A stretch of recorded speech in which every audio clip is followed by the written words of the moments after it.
사진으로 살펴보는 한 주간의 주요 뉴스 클릭 베스트 컷 김나연입니다.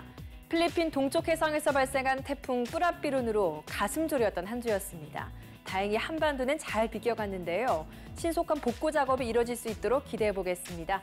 네, 과연 오늘은 어떤 사진들을 만나볼 수 있을까요? 사회부 김종성 기자와 함께 확인해보도록 하겠습니다. 김 기자 어서 오세요. 네, 안녕하세요. 6년 만에 태풍이 한반도 본토로 올라올 것이다. 네. 이런 이야기가 있어서 걱정이 상당히 많았는데요. 다행히 그렇게 큰 피해는 없었습니다. 오늘 첫 사진 바로 태풍 관련 사진입니다. 네, 첫 사진 빨리 만나보도록 하겠습니다. 네, 우산이 정말 형체가 많이 틀어질 정도로 네네. 바람이 강하게 부는 것 같습니다. 태풍의 위력을 한 번에 볼 수 있는 사진인 것 같은데요. 네, 뭐 태풍이 왔다 그래서 많은 분들 피해 때문에 걱정을 하셨었는데 다행히 그런 모습은 없었습니다. 지난 3일 이 부산 송도 해수욕장 인근에서 촬영한 사진입니다. 한 시민이 이렇게 비바람을 피해서 힘겹게 걸어가고 있는 모습을 사진으로 찍었습니다. 이날 태풍특보가 발효된 남해안 일부 내륙 지방의 최대 순간 풍속이 초속 30m 안팎에 달하는 아주 강한 바람이 몰아쳤는데요. 시간당 20mm 이상의 비가 내리기도 했습니다. 이 태풍 뿌라삐룬을 직접 영향권에 속한 부산 지역, 강풍 때문에 1,600가구가 정전 피해를 입기도 했는데 다행히도 뭐 인명 피해라든지 그런 것들은 없었습니다. 이 한전이 긴급 복구에 나서서 700가구는 40여 분 만인 오후 6시 40분에 그리고 나머지 900가구는 2시간 30여 분 뒤죠. 이 오후 8시 24분쯤 각각 전력 공급이 재개됐습니다. 그러나 예기치 못한 정전 사태 때문에 주민들이 크게 놀라고 불편을 겪어야만 했습니다. 네, 다행히 태풍이 비켜가기는 했습니다만 남부지방과 제주 등지에서는 크고 작은 피해도 속출했습니다. 네, 그렇습니다. 불편이 상당히 많았는데요. 하늘길과 바닷길이 끊겼고 그리고 각급 학교가 단축 수업을 했는데요. 제주에서는 김해공항 등 국내 다른 공항의 기상 악화로 출도착 항공편 운항에 차질이 빚어졌습니다. 이 태풍의 영향권에 들었던 지난 3일 이 제주공항에서는 항공기 61편이 결항하고 35편이 지연 운항했습니다. 이 바닷길 역시 사정은 비슷했습니다. 부산항 선박 입출항이 이 부산항 선박 대피 협의회 결정에 따라 전면 통제됐는데요. 5,000톤급 미만은 3일 오전 1시 그리고 5,000톤에서 10,000톤급은 오전 2시 그리고 10,000톤급 이상은 오전 3시부터 입출항이 전면 금지됐습니다. 또 컨테이너를 하역할 예정이었던 선박 33척이 제때 항구로 들어오지 못해서 하역에 큰 차질을 빚기도 했습니다. 태풍의 이름은 국가별로 10개씩 제출한 140개의 이름이 28개씩 5개 조로 분류돼서 순차적으로 사용된다고 하는데요. 제7호 태풍 뿌라삐룬은 태국에서 제출한 이름으로 비의 신을 의미한다고 합니다. 그럼 다음 주제 살펴보도록 하겠습니다. 네, 오랜만에 등장한 문재인 대통령입니다. 네. 뭔가 표정이 굉장히 엄숙해 보이는데요. 어딜 참석한 건가요? 딱 봐도 묵념을 하는 듯한 모습이지요. 네. 지난 3일 오후입니다. 서울 중구 옛 서울역사 문화역 서울 284에서 촬영한 사진입니다. 이날 열린 3.1운동 그리고 대한민국 임시정부 수립 100주년 기념사업 추진위원회 출범식에서 문재인 대통령이 묵념을 올리는 모습을 포착했습니다. 이날 문 대통령은 출범식 장소인 옛 서울 역사를 언급하면서 우리 역사의 주요 무대였고 대륙으로 삶을 확장하는 출발지라고 밝혔습니다. 기념사업 추진위원회 출범의 의미를 설명하면서 3.1운동과 임시정부 수립 100주년을 기념하는 일이 정의롭고 공정한 나라의 토대가 돼야 할 것이라고 강조했습니다. 제가 앞서 오랜만이라고 언급을 해드렸던 게 사실 문 대통령이 그동안 감기 몸살로 인해서 휴가를 냈었잖아요. 네. 월요일부터 이제 정상적으로 업무에 복귀를 한 거죠. 그렇죠. 이 해외 순방을 다녀온 이후에 이 피로 누적 때문에 상당히 고생을 많이 한 것으로 알려졌는데요. 이 문 대통령은 지난달 말에 이틀 동안 연차 휴가를 내고 관저에서 휴식을 취했습니다. 결국 문 대통령은 취임 후 처음으로 이 예정돼 있던 공개 일정을 통째로 연기하거나 이 취소해야만 했습니다. 이 대통령이 쓸 수 있는 연차 얼마나 될까? 이렇게 궁금증을 그러게요. 제기하시는 분들도 있을 텐데요. 네, 얼마나 되나요? 관련 규정을 제가 한번 좀 살펴봤는데요. 네. 이 대통령의 연차 휴가 일수는 따로 없다고 하는데 이 국가 공무원 복무 규정 제15조를 보면은 이와 관련된 내용을 볼 수가 있습니다. 문 대통령은 국회의원 4년과 참여정부 청와대 근무를 합산하면 이 공무원으로서 일한 기간이 6년이 넘습니다. 네. 이에 따라서 군 복무 기간을 제외해도 21일이라는 최대치 연차를 받을 수 있습니다. 대통령 직속 3.1운동과 대한민국 임시정부 수립 100주년 기념사업 추진위원회가 출범식과 동시에 공식 활동을 시작했습니다. 위원회는 국민과 함께 미래의 희망을 만들어가는 기념사업을 추진하겠다고 밝혔습니다. 그럼 다음 주제 살펴보도록 하겠습니다. 네. 지난 지방선거 이후에 아직까지도 내홍에서 벗어나지 못하고 있는 자유한국당인데 네. 일단은 이 가운데 있는 김성태 원내대표 체제로 유지가 되고 있는 상황이죠. 네, 그렇습니다. 지난 4일 오전 모습이고요. 국회에서 촬영했습니다. 자유한국당 김성태 당대표 권한대행이 원내대책회의에서 발언을 하고 있는 모습을 포착했습니다.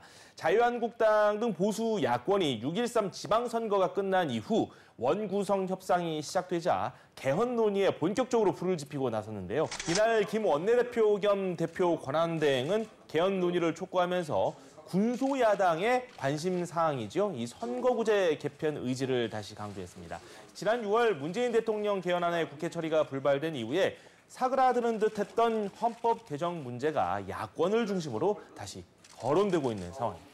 네, 무엇보다도 이 뒤로 보이는 배경막에 네. 보통은 이제 글씨들이 있기 마련이잖아요. 근데 아무것도 없는 게 좀 눈에 띄거든요. 네, 그걸 좀 설명을 드려야 될 것 같습니다. 네. 각 정당 회의실에 이 배경 현수막, 영어로 백드롭이라고 하죠. 네. 문구를 좀 보면 현재 해당 당의 정치적 단면을 한눈에 볼 수가 있는데 각 정당은 주장하고자 하는 핵심 문구를 광고 카피처럼 이 백드롭에 새겨놓고는 합니다. 언론에 자연스럽게 노출시키는 방식으로 이 대국민 여론전을 벌일 수 있는 방법이다 이렇게 볼 수 있는데요. 이른바 백드롭의 정치학이라 뭐 이렇게 이야기를 하는 분들도 있습니다. 예. 이 자유한국당의 경우 6.13 지방선거 전에는 절대 권력은 절대 부패한다. 우리도 그래서 망했다. 이런 자폭에 네, 가까운 맞아요. 그런 문구를 써놔서 큰 관심을 모으기도 했는데요.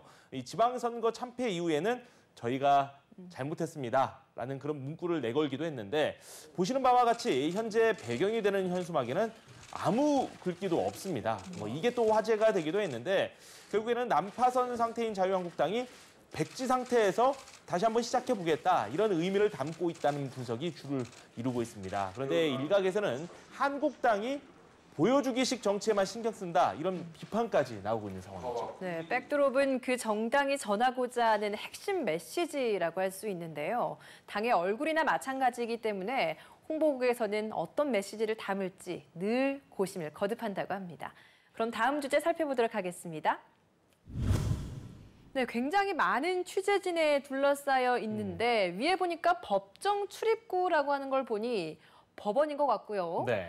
가운데 보니까 권성동 의원이네요. 네, 정말 이 세상을 시끄럽게 했던 예. 내용이기도 하고 국회에서도 참 이 문제 때문에 상당히 내용이 심했던 그런 일도 있었습니다. 이 지난 4일 오전 모습이죠. 서울 서초구 서울중앙지방법원에서 촬영한 사진입니다. 자유한국당 권성동 의원이 영장 실질 심사를 받기 위해서 법정으로 향하면서 취재진의 질문에 답을 하고 있는 모습입니다. 권 의원, 2012년 11월부터 이듬해 4월까지 두 차례에 걸쳐서 진행된 강원랜드 교육생 채용에 지인의 자녀 등 최소 16명을 선발해달라고 청탁해서 업무 방해 혐의를 받고 있는데요. 이 청탁 대상자 중에는 의원실 직원과 고교 동창의 자녀도 포함됐다고 합니다. 이날 시민단체 회원 10여 명이 이 법원을 찾아서 채용 도둑질 권성동 아웃 이런 피켓을 들고 항의 시위를 벌이기도 했습니다. 이들은 권 의원이 법원의 모습을 드러내자 콩밥 좀 먹고 하라. 이런 이야기를 하기도 했고 국회의원직을 내려놔라. 이렇게 외치기도 했다고 합니다. 네, 강원랜드 채용 비리 수사단 지난 5월 19일 권 의원에 대한 구속영장을 청구했죠. 네, 그렇습니다. 이 사건과 관련해서 조사, 재조사, 재조사까지 이루어지기도 했는데요. 이 구속영장 청구 후 무려 46일 만에 영장실질심사가 열리게 됐습니다. 국회 회기종 현직 의원에 대한 구속영장이 청구된 경우 영장심사를 진행하려면 국회에서 체포동의안이 의결돼야 합니다. 이 영장실질심사에 오랜 시간이 걸린 것은 6월에 임시국회가 열려 회기가 진행됐고 또 체포동의안이 국회에 상정되지 않아 이 영장심사가 열리지 못했던 겁니다. 영장심사가 열리지 않고 한 달 넘게 시간이 흐르자 이 권 의원은 지난달 27일 불체포 특권을 포기하고 즉각 영장실질심사를 받겠다 이런 입장문을 냈습니다. 7월에 임시국회가 소집되지 않았기 때문에 이번에는 체포동의안 없이도 심사를 열 수 있게 된 겁니다. 네, 20대 국회에 들어 현직 의원이 비리 혐의로 검찰에 구속된 사례는 모두 3건 있었는데요. 법원이 구속영장을 기각함에 따라 현직 의원이 비리 혐의로 검찰에 구속되는 4번째 사례는 결국 피할 수 있었습니다. 그럼 다음 주제 살펴보도록 하겠습니다. 네, 공항 모습인 것 같은데 아시아나항공기가 이번에 또 참 논란이었습니다. 기내식 대란. 정말 국제적 망신 아니었겠습니까? 참 우리나라 국적기 왜 이러냐 이런 비판의 목소리도 있었습니다. 네. 대한항공에 이어서 아시아나항공까지 물론 성격은 다르지만 논란에 한 번씩 휘말렸습니다. 지난 3일 인천국제공항에서 촬영한 사진인데요. 기내식 공급 차질 그리고 이로 인한 운항 지연 사태가 이어지고 있는 상황에서 이 출발 안내 전광판에 이처럼 아시아나항공기의 지연 출발이 표시되어 있는 모습을 포착했습니다. 지난 1일부터 기내식을 제때 싣지 못해 출발이 늦어진 장거리 항공편이 계속해서 발생하고 있고 이 출발 시간을 맞추려 노밀 상태로 기내식 없이 이륙하는 사례가 속출하기도 했습니다. 공항 출국장에서는 이번 기내식 대란으로 불편을 겪은 승객의 항의 그리고 비난이 수그러들지 않고 있었는데요. 승무원들 역시 승객들의 불만과 항의를 받아내느라 큰 곤욕을 치렀다고 합니다. 말 그대로 욕바지가 됐다 이런 내부 목소리까지 나오고 있는 상황입니다. 네, 맞습니다. 근데 이번 대란이 벌어진 경위를 살펴봤더니 정말 어이없고 황당하기도 하지만 예견된 참사였다 이런 지적이 참 많습니다. 네, 시스템상 그동안 그렇게 크게 문제가 없었는데 한 번의 잘못된 선택이 이렇게 나비 효과로 다가오게 된 겁니다. 이번 소동, 이 아시아나항공이 기내식 공급업체를 바꾸면서 비롯됐습니다. 아시아나 측은 기존에 하루에 한 3만 명 정도의 기내식을 공급했던 이 독일 루프트한자 계열 스카이셰프 그룹과 지난달 계약을 끝내고 이달부터 게이트구메 코리아라는 업체로부터 기내식을 공급받기로 했습니다. 하지만 지난 3월 신축 중이었던 이 기내식 공장에 불이 나는 바람에 이달부터 3개월 동안 임시로 이 샤프도앤코라는 회사로부터 기내식을 납품받기로 했다고 합니다. 업계에서는 하루에 불과 3,000명분의 식사를 공급하던 이 회사가 하루에 최대 3만 명분의 식사를 공급해야 하는 그런 상황에 맞닥뜨렸기 때문에 아시아나항공의 기내식 주문을 감당하기에는 처음부터 사실상 불가능했다. 이런 지적이 나오고 있습니다. 또 기존 기내식 공급업체가 아시아나항공의 거액 투자 요청을 거부해서 계약 연장을 하지 못했다. 이런 이야기까지 나오고 있는데요. 이게 모두 사실이라면 납품업체를 상대로 대기업이 갑질을 했고 결국에는 그 부메랑을 본인들이 맞았다. 이렇게 볼 수 있는 거죠. 네, 무리하게 기내식을 준비하려다가 협력업체 대표가 스스로 목숨을 끊는 일까지 벌어지면서 아시아나항공에 대한 비난 여론이 들끓고 있습니다. 경찰의 철저한 수사와 함께 기내식 납품 30분 지연 시 납품가를 50% 깎겠다고 했다는 소문에 대한 진위 여부도 반드시 가려졌으면 좋겠습니다. 그럼 다음 주제 살펴보도록 하겠습니다. 네, 남북 정상회담 이후로 남북 간의 교류가 굉장히 많아지고 있습니다. 이번에는 농구 단일 대표팀이 또 북한에서 농구를 또 시합을 함께 했죠. 네, 지금 사진을 보시면은 우리 한국 농구의 레전드 허재 감독 지금 화면에 나오고 있는데요. 지난 3일 북한 평양 순안공항에서 촬영한 사진입니다. 남북 통일농구 대표단의 허재 감독이 이 북한 관계자에게 신분 확인을 받고 있는 모습을 포착했습니다.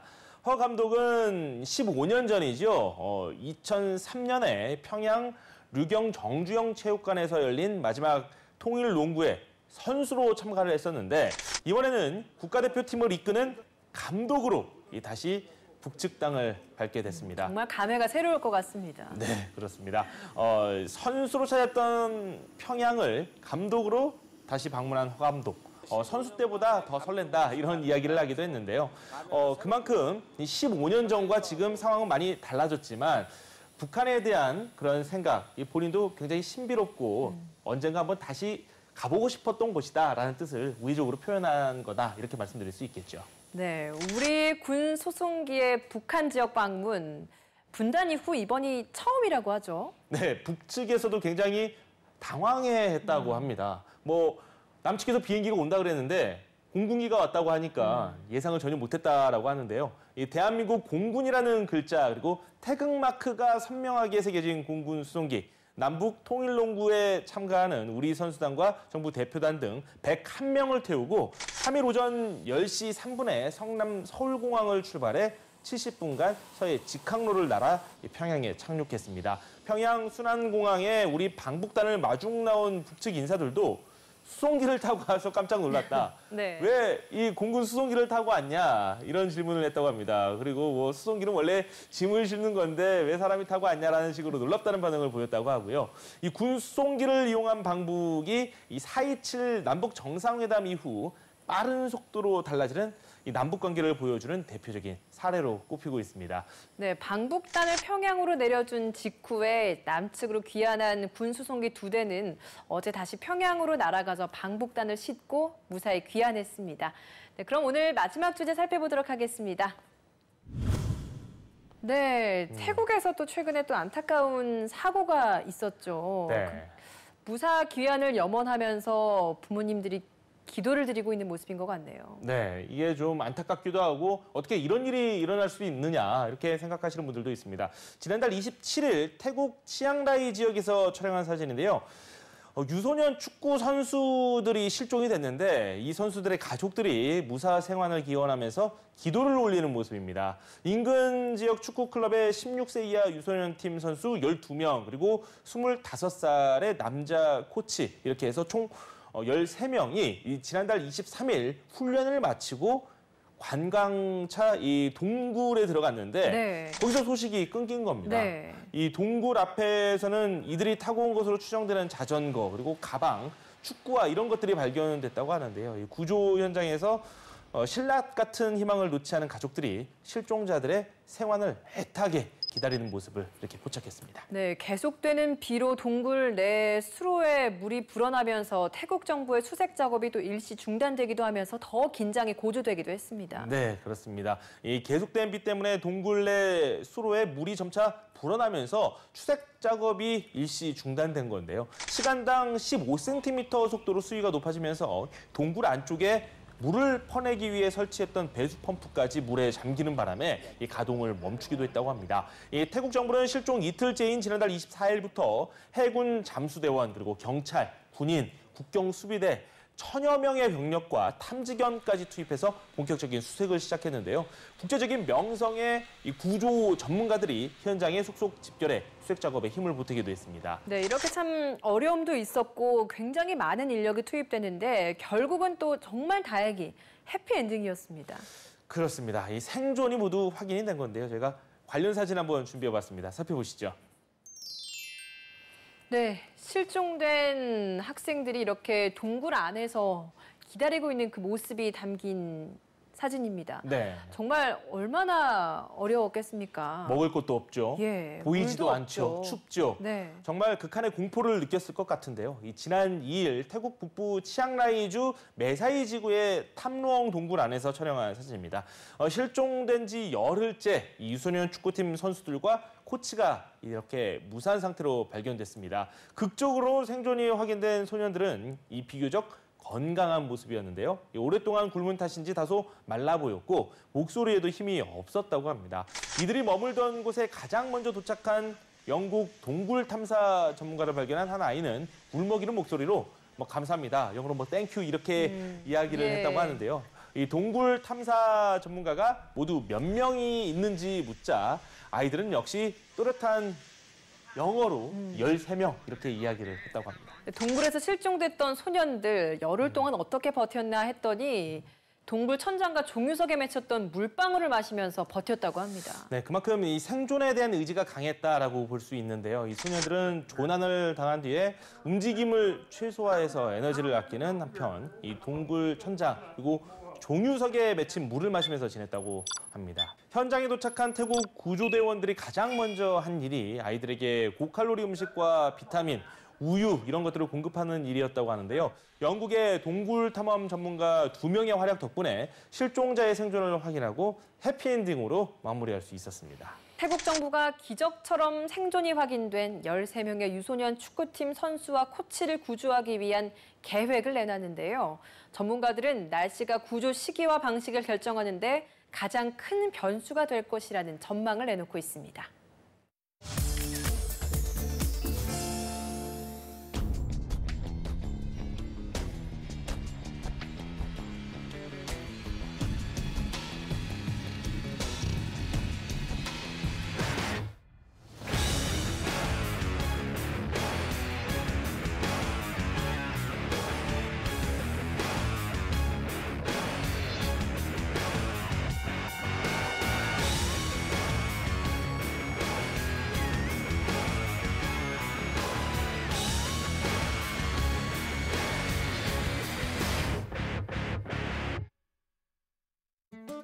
사진으로 살펴보는 한 주간의 주요 뉴스 클릭 베스트 컷. 오늘 준비한 사진은 여기까지입니다. 저희는 다음 주에 더 재미있고 의미 있는 사진들로 다시 찾아뵙겠습니다. 시청해주신 여러분 고맙습니다.